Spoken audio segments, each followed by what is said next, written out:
Good evening and welcome to the 18 WJTS newscast for Monday, February 26th.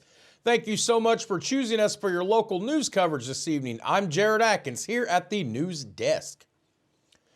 A Bedford homicide suspect was arrested in Orange County after a standoff.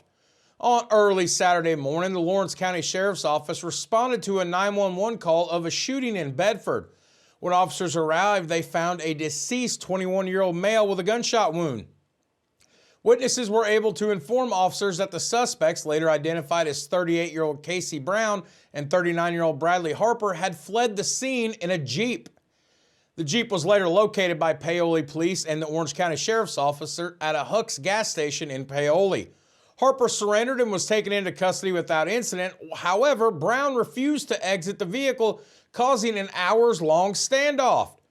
The Indiana State Police attempted to negotiate, but Brown, who was displaying a handgun, still refused to surrender. Eventually, Brown used the gun, causing a self-inflicted gunshot wound. Officers were able to administer life-saving measures, and EMS transported Brown to IU Health in Paoli, where he was then flown to the University of Louisville Hospital. Harper was moved to the Lawrence County Jail for questioning, and Brown is in law enforcement custody at the hospital on charges of murder and attempted murder. The shooting victim has been identified as 21-year-old Kobe Stancomb of Bedford. The investigation is still currently ongoing, but preliminary information shows that Brown, Harper, Stancomb, and a female subject knew each other and were all in the Jeep that had been used to flee the scene. It is also believed that multiple shots were fired at the female as she fled from the vehicle. A Crawford County man was arrested after a traffic stop in Jasper on Friday night. Jasper police conducted a traffic stop at the intersection of Newton and 28th involving a gray 2004 Hyundai Accent. The driver, identified as 24-year-old Jason Gentry from Eckerty, was found to be operating the vehicle under the influence. Gentry was transported to the Du Bois County Security Center, and following further investigation, it was discovered that he was also in possession of a controlled substance while at the Du Bois County Security Center. Gentry is facing charges of OWI and trafficking with an inmate. For a limited time, the Perry County Fraternal Order of Police is taking pre-sale orders for commemorative bottles of Responder bourbon in recognition and honor of the service and sacrifice of Sergeant Heather Glenn. Proceeds from this project will go towards expenses for local representatives attending fallen officer ceremonies to be held in May in Washington, D.C.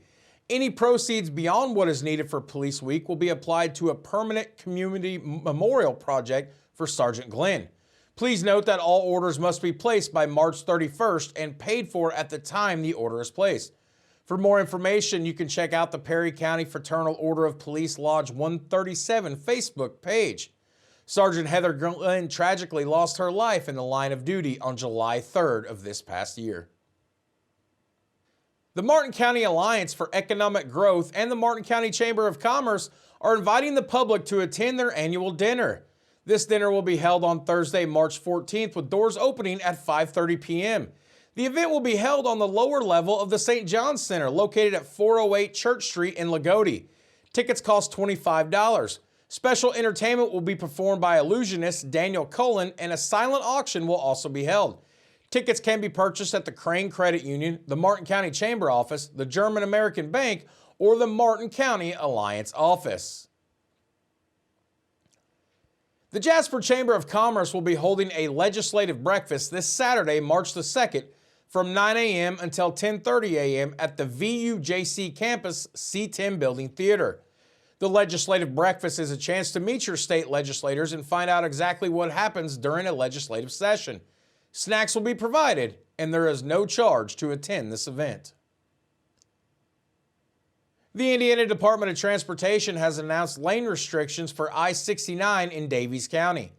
Beginning on or around March 4th, crews will begin lane restrictions on I-69 in Daviess County to allow crews to replace the north and southbound bridge approaches. Northbound and southbound driving lanes will be closed, while passing lanes will remain open during Phase 1 of this project. This phase of work is expected to last through March, depending upon the weather. NDOT is urging motorists to slow down, watch for stopped traffic, and drive distraction-free through all work zones. That's a wrap on your news, but don't worry, we'll be right back with a check of your forecast here on 18 WJTS.